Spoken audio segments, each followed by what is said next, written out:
مجبوری پر فائدہ اٹھانا یا کسی مسلمان کی خیر خواہی نہ کرنا، کسی مسلمان کا بھلا نہ چاہنا، یہ شریعت میں اس کے بارے میں کیا فرمایا گیا؟ جب اس کو سمجھ لیں گے نا تو پھر یہ صرف ایک جگہ امپلیمنٹ نہیں ہوگا. یعنی شاید اس ٹاپک کو دیکھ کر لوگ سمجھیں گے یہ صرف کاروباری لوگوں کے لیے. ایسا نہیں ہے، یہ فیملی لائف میں بھی ہو رہا ہوتا ہے. یعنی گھر کے اندر بھی کوئی ایک بندہ مجبور ہوتا ہے، لیکن اسی مجبوری سے گھر کے کئی افراد فائدہ اٹھا رہے ہوتے ہیں. کچھ رشتے ایسے ہوتے ہیں خاندان میں، فیملی میں، جو ایک بندے کو دبا ہی رہے ہوتے ہیں کیونکہ مجبور ہے، وہ کہیں نہیں جا سکتا. اب مثال دیتا ہوں، بابا فیملی کی بات کریں تو شوہر ہے، اگر شوہر کا مزاج ہی عجیب ہے تو اس کو پتا ہے بیوی نے کہاں جانا ہے، اب جتنا دبانا ہے دبا دو. اب ساس اور بہو کے معاملات میں بعض اوقات ایسا ہو رہا ہوتا ہے، نند اور بھاوج کے معاملات میں ایسا ہو رہا ہوتا ہے. تو اگر اس بہت براڈ پراسپیکٹس ہے کہ اس میں بہت ساری جگہوں پر جا کر یہ امپلیمنٹ ہوگا کہ اگر کہیں کوئی مجبور ہے تو کیا ہمیں یہ اجازت ہے کہ ہم جتنا چاہیں دبا دیں؟ ہمارے اسلاف، ہمارے بزرگان دین تو جہاں ایسا معاملہ نہیں بھی ہوتا تھا وہاں ڈر رہے ہوتے تھے. اس کو تھوڑا سا سمجھ لیتے ہیں کہ یہ محمود نہیں ہے، یہ ناپسندیدہ ہے کہ بندہ کسی کی مجبوری سے فائدہ اٹھائے، بلکہ ہمیں تو ایثار کا درس دیا گیا، خیر خواہی کا درس دیا گیا.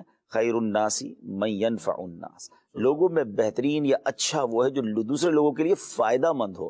اب ہم غور کریں کہ اچھا پھر وہ حدیث پاک ہے جس کا مضمون ہے کہ مومن وہ ہوتا ہے جو اپنے لیے پسند کرتا ہے، وہ دوسروں کے لیے پسند کرتا ہے. کبھی ہم کسی مجبوری میں پھنسے ہوں اور ہمارے ساتھ کسی نے ایسا کیا ہو کہ ہماری مجبوری سے فائدہ اٹھا، کتنا فیل ہوتا ہے سلمان بھائی کہ یار یہی موقع تھا فائدہ اٹھانے کا، یار آج تو تھوڑا سا ہلکا ہاتھ رکھ لیتا. لیکن لوگ نہیں رکھتے. تو وہی آپ اپنے لیے پسند نہیں کر رہے نا، اب آپ دوسروں کے لیے پسند نہ کریں. پہلے کاروباری لوگوں کو دیکھنا ہوگا کہ جب سیزن آتا ہے جس کو وہ اپنا سیزن مانتے ہیں، لیکن اس سیزن کی ریٹ بڑھانے کی وجہ سے کئی لوگ پریشان ہو جاتے ہیں. میں آلموسٹ پوری دنیا ٹریول کرتا ہوں. نارملی کئی ملکوں میں جب ان کے تہوار آتے ہیں، خاص طور پہ کوئی خوشی کا موقع آتا ہے نا، میں نام نہیں لینا چاہتا، ایک تہوار دنیا میں بہت مشہور ہے، ٹھیک ہے نا، مگر اس کی باقاعدہ سیل لگتی ہیں. یعنی مجھے پتا ہے، میں ابھی پچھلے دنوں میں خود اپنے لیے بتا رہا ہوں کہ میں جب UK گیا تو مجھے کسی نے پتا ہے، میں نے کہا مجھے بیگ لینا ہے، تو کہ رک جائیں تھوڑے دنوں میں وہ دن آنے والے ہیں، اس میں سیل لگے گی 50% میں آپ کو مل جائے گا. یعنی آپ دیکھیں لوگ اپنی پرچیزنگ روک کر بیٹھتے ہیں کہ یار وہ جب تہوار آئے گا تو وہ لوگ سیل لگائیں گے، ہم سستا خرید لیں گے. اور ہمارے یہاں جب مسلمانوں کا تہوار آتا ہے تو مسلمان ہی کہلانے والے چیزوں کو مہنگا کر دیتے ہیں. یہ نہیں ہونا چاہیے. سلمان میں سارا سال پڑا ہے کمانے کے لیے. تو یہ کاروباری لوگ ایسے موقع پر خاص طور پہ یہ ٹھیک ہے. اچھا پھر کچھ لوگ کیا کہتے ہیں، 1 روپے کی چیز 1000 میں بھی بیچ سکتے ہیں نا، ہماری چیز ہے، جتنا چاہے پروفٹ کمائیں. مگر یہاں یہ بات سمجھنی ہوگی کہ اناج میں معاملہ دوسرا ہے، کہ اناج جو خاص طور پہ لوگوں کی ضرورت زندگی کی اشیاء ہیں، وہاں پر آپ اتنی قیمت نہیں بڑھا سکتے کہ لوگوں کی قوت خریدی ختم ہو جائے اور وہ بےچارے پریشان ہو جائیں. اس کو روک کے بھی نہیں رکھ سکتے. اس کو روک کے بھی نہیں رکھ سکتے. ذخیرہ اندوزی کی ممانعت آئی ہے. تو یہاں اب بہت چیزوں کو غور کرنا ہے. تو میرا خیال تو یہ ہے کہ ہمیں یہ خیال رکھنا چاہیے کہ لوگ آسانی سے خرید سکیں، سیل لگائیں.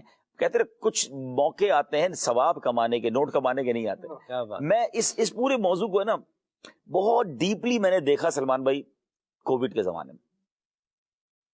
اللہ کی شان ہے، کووڈ کے زمانے میں کچھ لوگوں نے مال بنایا اور کچھ لوگوں نے جنت بنائی.